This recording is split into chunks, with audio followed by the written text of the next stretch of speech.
देखो, बस सुनो।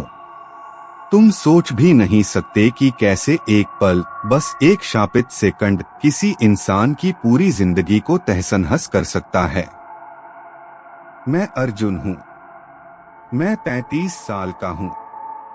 अभी कुछ दिन पहले तक मुझे लगता था कि दुख का मतलब सिर्फ पैसा न होना, या रोटी के टुकड़े के लिए खून पसीना बहाना, या उस धोखेबाज विहान के पीछे अपनी मेहनत की कमाई वापस पाने के लिए भागना है। लेकिन अब जब मैं यहाँ इस घोर अंधेरे में फंसा हुआ हूँ, तो मुझे समझ आ रहा है कि असली दुख क्या होता है।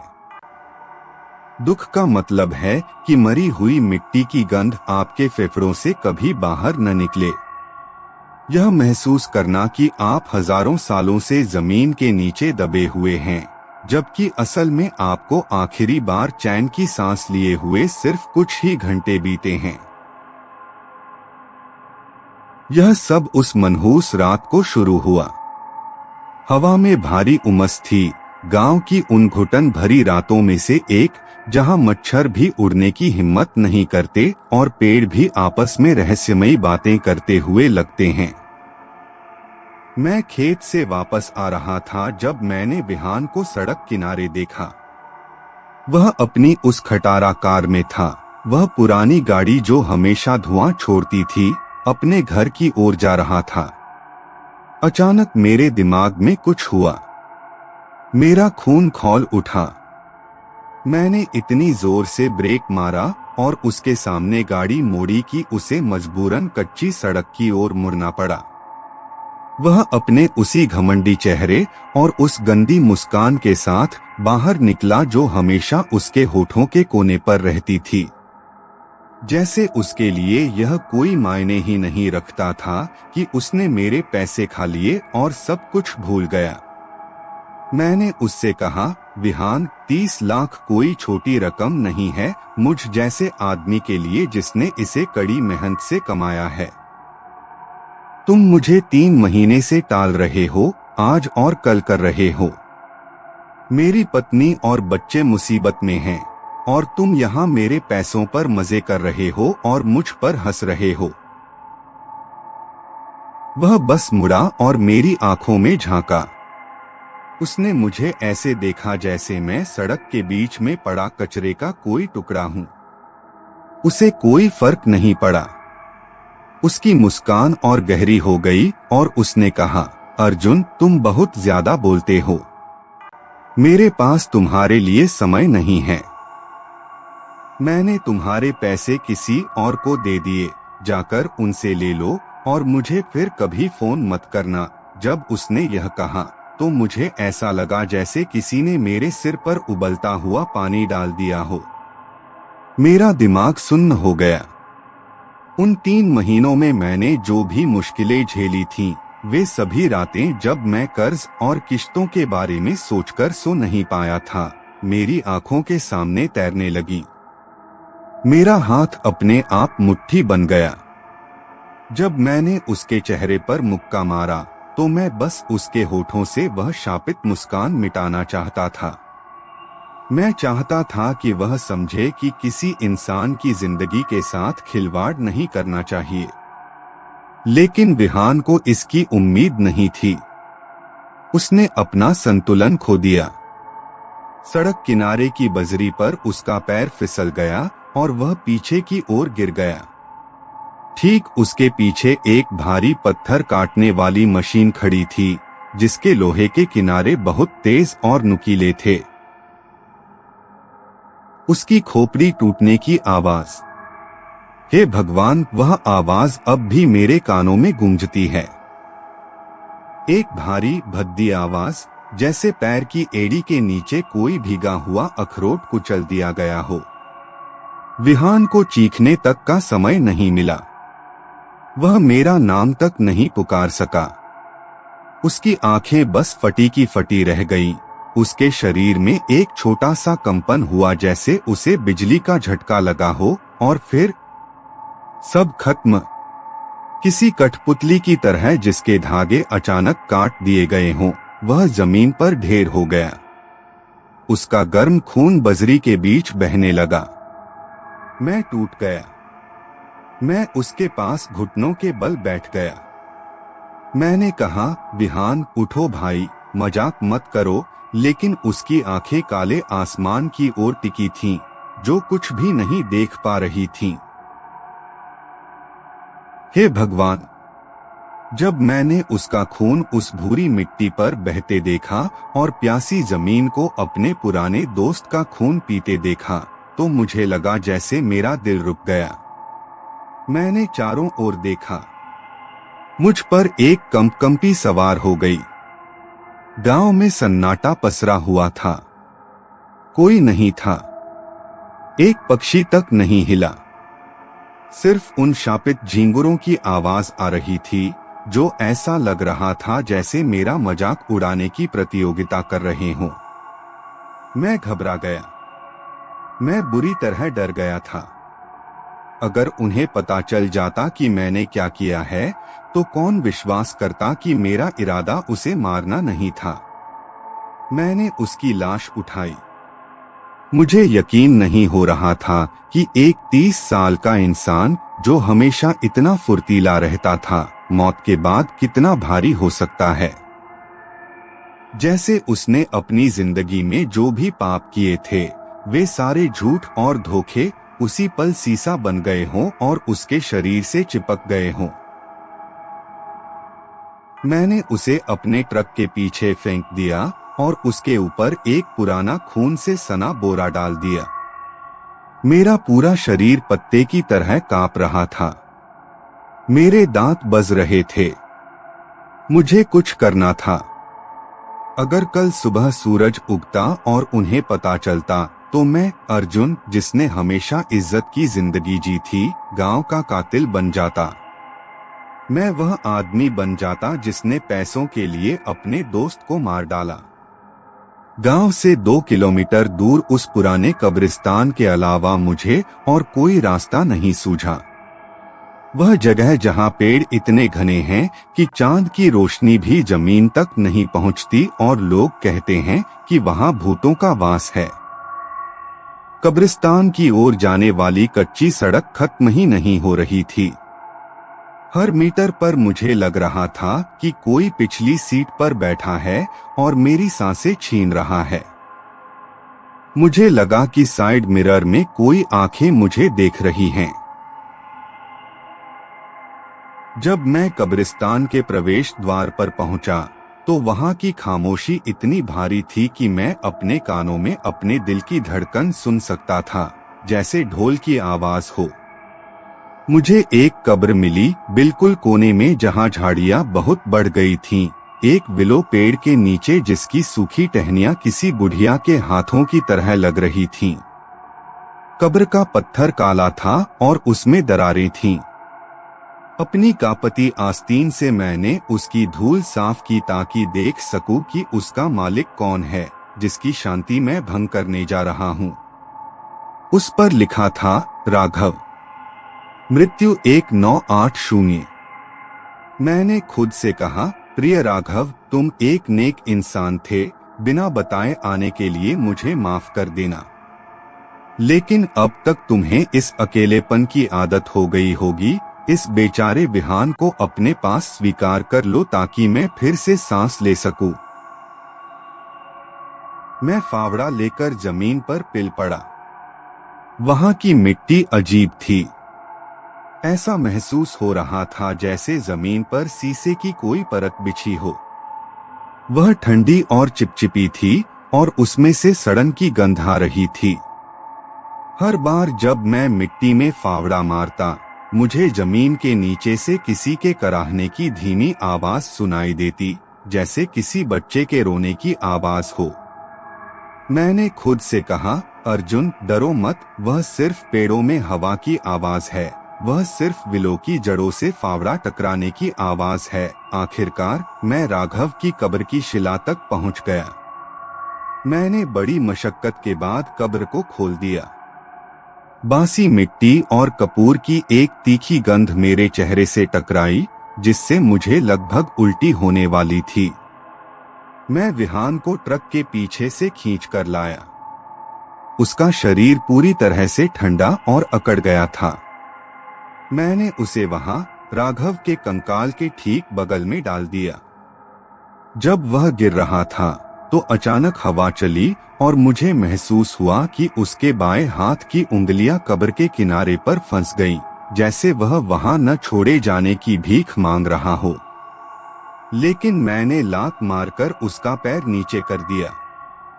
फिर जल्दी से, जैसे खुद शैतान मेरा पीछा कर रहा हो, मैंने उस पर मिट्टी डाल दी। मैंने कब्र के पत्थर को वापस जगह पर रख दिया और उसे पास की झाड़ियों और सूखे पत्तों से छुपा दिया ताकि कोई निशान न रहे। मेरे माथे पर ठंडा पसीना था और मेरे हाथ काले हो गए थे। मैं घर चला गया। मुझे लगा कि सब खत्म हो गया। मैंने सोचा, अर्जुन, तुम जीत गए, किसी को पता नहीं चलेगा, तुम्हारा राज दफन हो गया। लेकिन जैसे ही मैंने अपने बेडरूम में कदम रखा, मुझे अपनी नाक में कब्रिस्तान की मिट्टी की गंध महसूस हुई।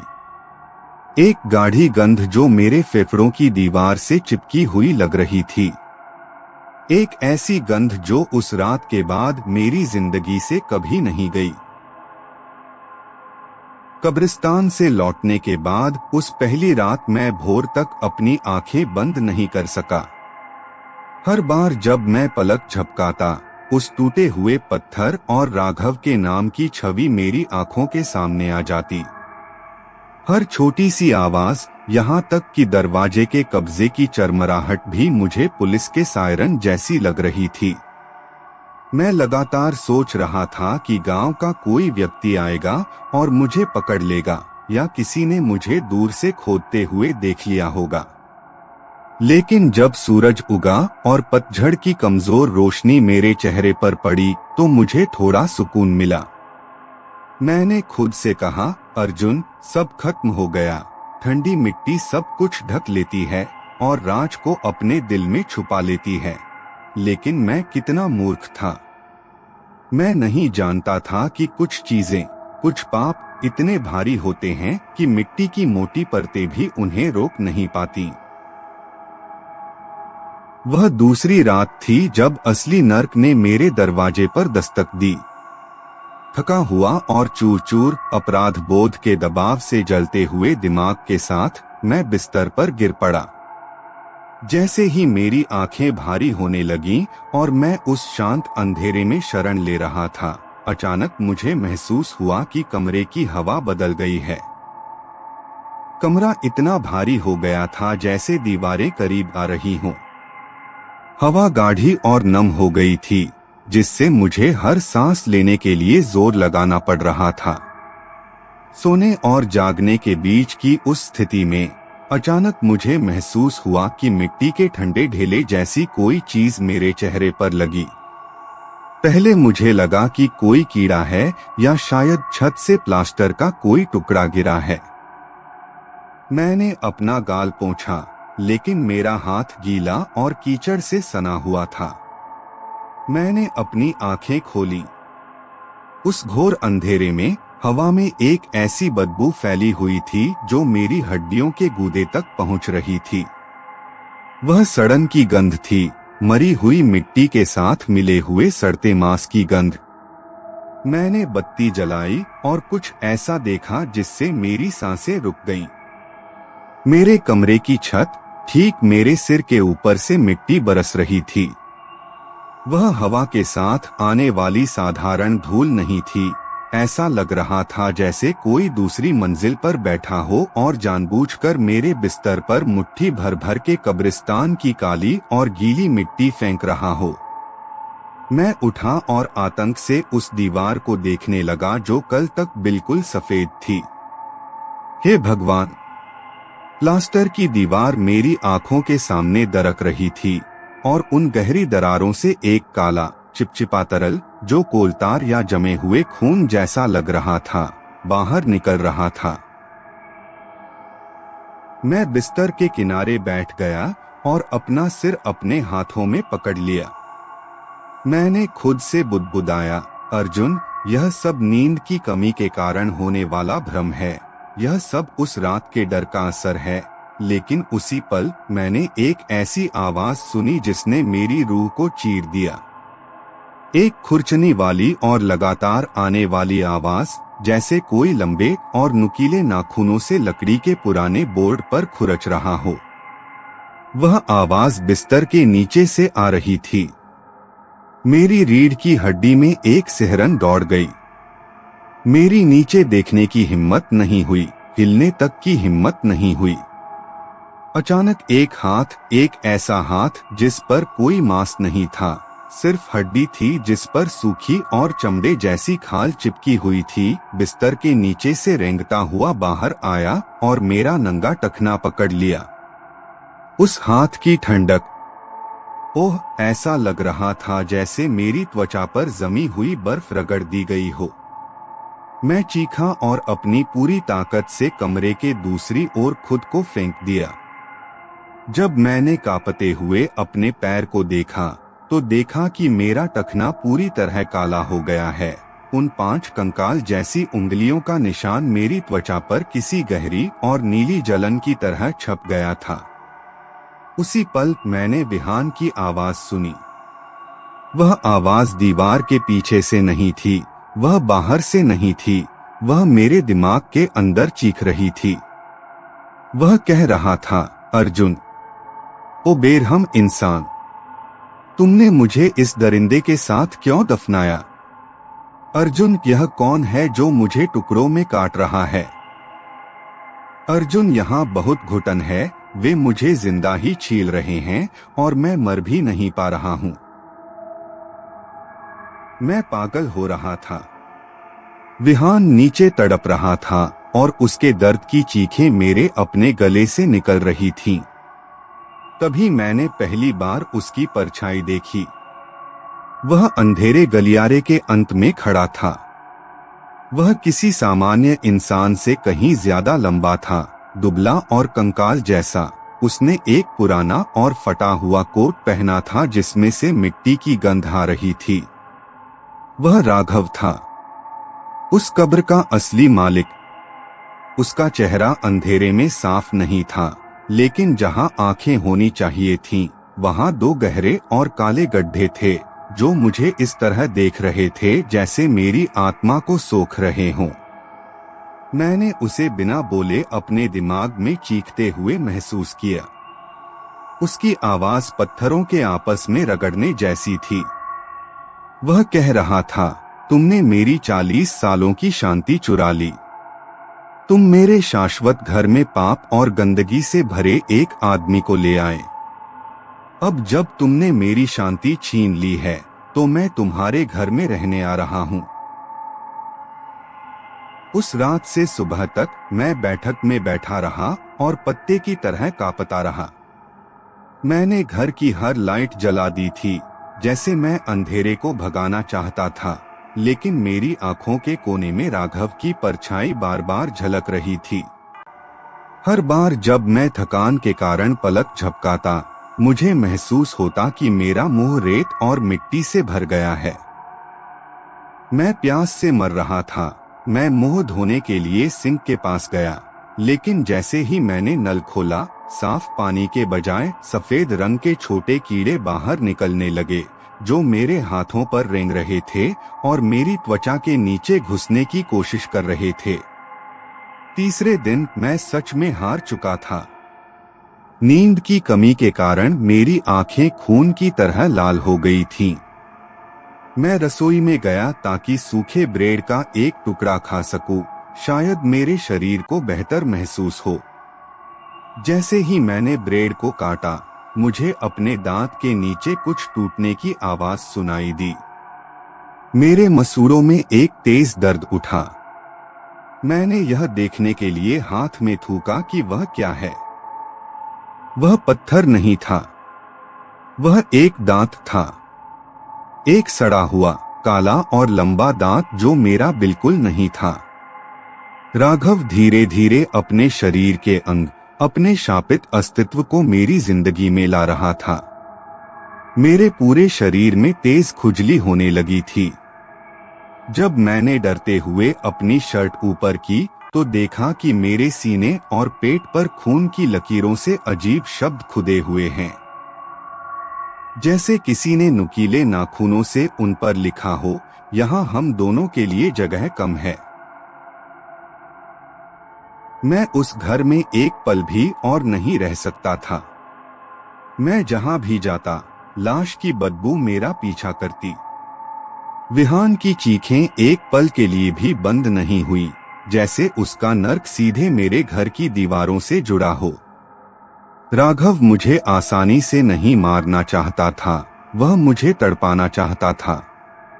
वह चाहता था कि मैं पागलपन की हद तक पहुंच जाऊं और खुद मौत की दुआ मांगूं। जब रात हुई तो वह लंबी परछाई फिर आई। इस बार वह और करीब आई, इतनी करीब कि मैं उसकी न होने वाली सांसों की ठंडक अपनी त्वचा पर महसूस कर सकता था। उसने अपने लंबे और कंकाल जैसे हाथ मेरे कंधों पर रखे और इतनी जोर से दबाया कि मुझे लगा कि मेरी कॉलर बोन टूटने वाली है। उस पल उसने मुझे समझा दिया कि इस अंतहीन दुस्वप्न को खत्म करने का सिर्फ एक ही रास्ता है। मुझे वापस जाना था। मुझे वहां जाना था और उस शापित लाश को उस चुराई हुई कब्र से बाहर निकालना था। राघव को अब कोई साथी नहीं चाहिए था, उसे बस अपना अकेलापन और शांति वापस चाहिए थी। मैं अब और सहन नहीं कर सकता था। कांपते हाथों से मैंने फावड़ा उठाया। उस अंधेरे और तेज बारिश में जो अभी शुरू हुई थी, मैं सड़क पर निकल पड़ा। मुझे कब्रिस्तान जाना था। मुझे विहान को बाहर निकालना था, चाहे मुझे अपने नाखूनों से जमीन खोदनी पड़े। लेकिन मुझे तब नहीं पता था कि राघव ने उस कब्र में शुरू से ही मेरे लिए एक और जगह खाली रखी थी। बारिश ऐसे गिर रही थी जैसे आसमान जमीन के सारे पाप धो डालना चाहता हो, लेकिन मैं बदनसीब अच्छी तरह जानता था कि मेरा पाप मेरे दिल पर लगा वह काला धब्बा मौसमी बारिश से धुलने वाला नहीं था। कब्रिस्तान की ओर जाने वाली कच्ची सड़क अब सड़क नहीं रही थी, वह एक चिपचिपा दलदल बन गई थी जहां ऐसा लग रहा था जैसे जमीन के हाथ बाहर निकल आए हों और मेरे ट्रक के पहियों को जंजीर से बांधना चाहते हों। रास्ते में कहीं मेरा ट्रक कीचड़ में फंस गया। मैं चाहे जितना भी इंजन रेस करता, सिर्फ धुआं और रबर जलने की बदबू आ रही थी। लेकिन मुझे परवाह नहीं थी, जैसे कोई अदृश्य शक्ति मुझे उस पहाड़ी की ओर खींच रही हो। मैंने फावड़ा लिया और पैदल ही अंधेरे में चल पड़ा। उस कीचड़ में मेरा हर कदम ऐसा लग रहा था जैसे मेरे पैरों के नीचे की जमीन किसी जीवित प्राणी की तरह कराह रही हो। विहान की चीखें अब सिर्फ मेरे दिमाग में नहीं थीं, वे झाड़ियों से, पत्थरों के नीचे से और खुद गीली मिट्टी से आती हुई लग रही थीं।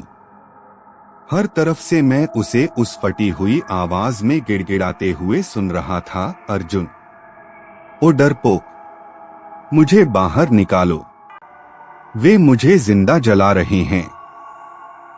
अर्जुन, राघव नहीं रुकेगा। पेड़ों की नंगी टहनियों से गुजरने वाली हवा का शोर मातम मनाने वाली औरतों के रोने जैसा था। आखिरकार मैं राघव की कब्र पर पहुंचा। बिजली की कड़कती रोशनी में मैंने कुछ ऐसा देखा जिससे मेरी रगों में खून जम गया। राघव का वह भारी पत्थर जिसे मैंने इतनी मुश्किल से रखा था, वह टूट गया था। उसके बीच में एक गहरी दरार आ गई थी, जैसे नीचे से किसी चीज ने अलौकिक शक्ति से धक्का देकर पत्थर को दो टुकड़ों में तोड़ दिया हो। अब मैंने और कुछ नहीं सोचा। मैं बस इस दुस्वप्न को खत्म करना चाहता था। मैं पागलपन की हद तक जमीन पर गिर पड़ा।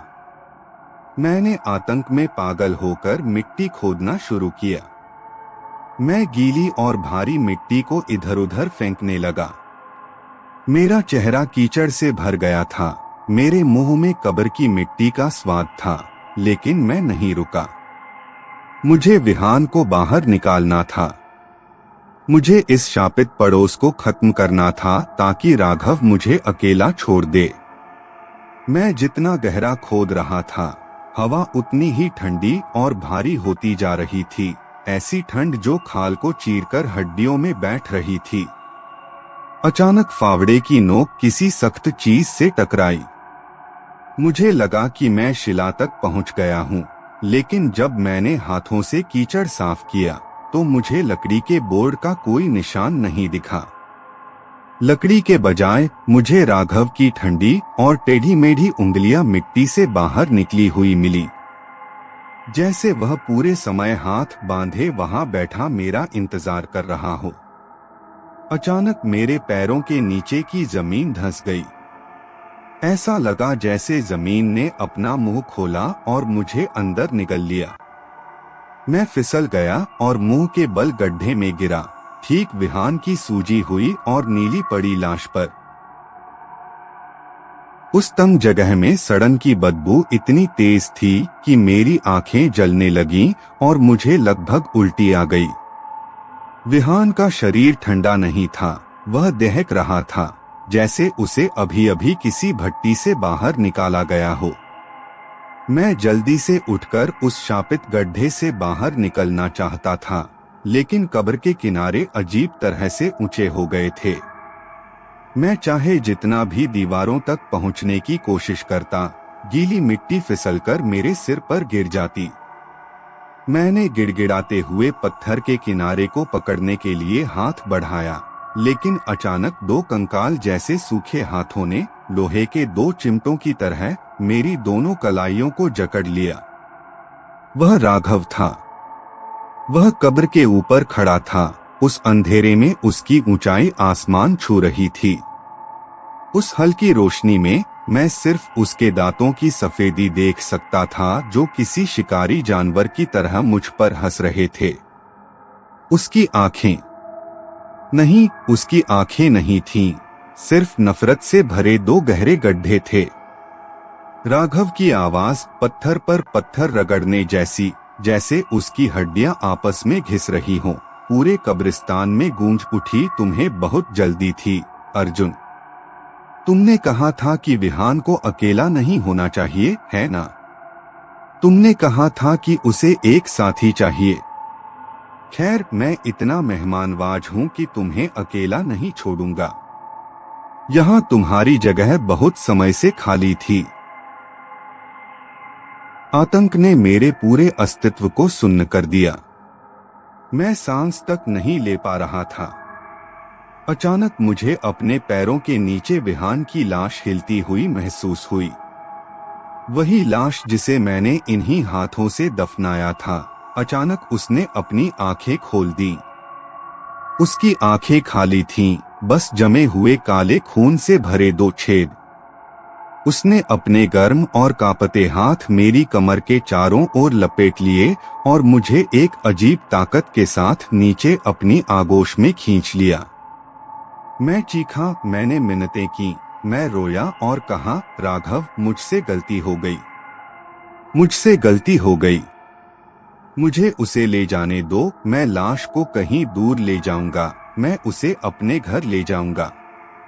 बस मुझे जाने दो। लेकिन राघव बस उन खाली गड्ढों से मुझे देखता रहा और उसमें कोई दया नहीं थी। अचानक मुझे अपने कंधों पर ऊपर से एक भारी वजन गिरता महसूस हुआ। पहले मुझे लगा कि दीवार का कोई हिस्सा ढह गया है, लेकिन नहीं, वह मिट्टी थी। राघव ने मेरा फावड़ा उठा लिया था और वह शांति से कब्र भर रहा था। मिट्टी का हर फावड़ा जो मेरे सिर पर गिर रहा था, मेरे सीने पर गिरे शीशे के पहाड़ जैसा महसूस हो रहा था। मैं तब तक चीखा जब तक मेरा गला नहीं फंस गया, नहीं राघव, भगवान के लिए ऐसा मत करो। मैं अभी जिंदा हूँ। क्या तुम सुन रहे हो? मैं सांस ले रहा हूँ। मुझे जिंदा मत दफनाओ। लेकिन मेरी आवाज बिजली की गड़गड़ाहट और विहान की उस भयानक रुक रुक कर आने वाली हंसी के बीच हो गई। विहान हंस रहा था, एक ऐसी हंसी जिसमें मौत की गंध थी। मिट्टी मेरी कमर तक पहुंच गई। उसके वजन ने मेरे सीने की पसलियों को कुचलना शुरू कर दिया। विहान ने मुझे इतनी कसकर पकड़ा हुआ था और मेरे पैरों को ऐसे दबा रहा था जैसे मैं उस नर्क से उसके बचने का एकमात्र रास्ता हूं। उसने कांपती आवाज में मेरे कान में फुसफुसाया, स्वागत है अर्जुन, स्वागत है पुराने दोस्त, यहाँ हमें बहुत मजा आने वाला है। यहाँ समय खत्म हो जाता है अर्जुन, हमेशा के लिए, जब तक हमारे शरीर का मांस गल न जाए और हमारी हड्डियां एक न हो जाए। मिट्टी मेरी ठुड्डी तक पहुंच गई। मैं अब चीख भी नहीं सकता था। मेरा मुंह ठंडी मिट्टी और उन कीड़ों से भर गया था जो जमीन में रेंगते हैं। मैंने आखिरी बार राघव को देखा जब उसने अपने पैर से कब्र का भारी पत्थर धकेला। पत्थर एक भारी आवाज के साथ घूम गया और अपनी जगह पर गिर गया। हर तरफ घोर अंधेरा छा गया, एक ऐसा अंधेरा जिसे आप आंखें बंद करके भी महसूस कर सकते थे। आखिरी चीज जो मैंने महसूस की वह थी मेरे फेफड़ों पर दबाव डालती कई टन मिट्टी का बोझ और विहान की लंबी उंगलियां जो खेल खेल में मेरे चेहरे पर चल रही थीं। अब मैं यहाँ हूँ। मुझे अब बारिश की आवाज नहीं सुनाई देती, मैं सूरज की गर्मी महसूस नहीं करता और मैं चांद की रोशनी नहीं देख पाता। यहाँ इस काले और पुराने पत्थर के नीचे जिस पर राघव लिखा है, अब 3 लोग सो रहे हैं। राघव को आखिरकार वह शांति मिल गई जो वह चाहता था, क्योंकि अब उसके पास अपने पैरों के नीचे उसकी जगह को गर्म रखने के लिए 2 गुलाम हैं। विहान अभी भी दूसरी दुनिया की प्रताड़ना के दर्द से चीख रहा है और मैं जिसे जिंदा दफनाया गया ताकि मेरी दबी हुई चीखें राघव के लिए एक शाश्वत लोरी बन जाए। अगर कभी तुम्हारा उस पुराने कब्रिस्तान के पास से गुजरना हो और तुम्हें अपने पैरों के नीचे जमीन हिलती हुई महसूस हो, या अगर जली हुई मिट्टी और बासी मांस की बदबू तुम्हारी नाक तक पहुँचे, तो पीछे मुड़कर भी मत देखना, बस भाग जाना, क्योंकि हम वहां नीचे उस तंग 2 मीटर के कमरे में अब भी उन शापित 30 लाख के लिए आपस में लड़ रहे हैं और इंतजार कर रहे हैं। इंतजार कर रहे हैं कि कोई और आए, कोई लालची इंसान, कोई पापी इंसान, ताकि हम उनके साथ अपनी जगह बदल सकें और उनके पैरों में यह शापित जंजीर बांध सकें। देखो, क्या तुम मेरी आवाज सुन सकते हो? मैं ठीक नीचे हूँ, ठीक तुम्हारे पैरों के नीचे।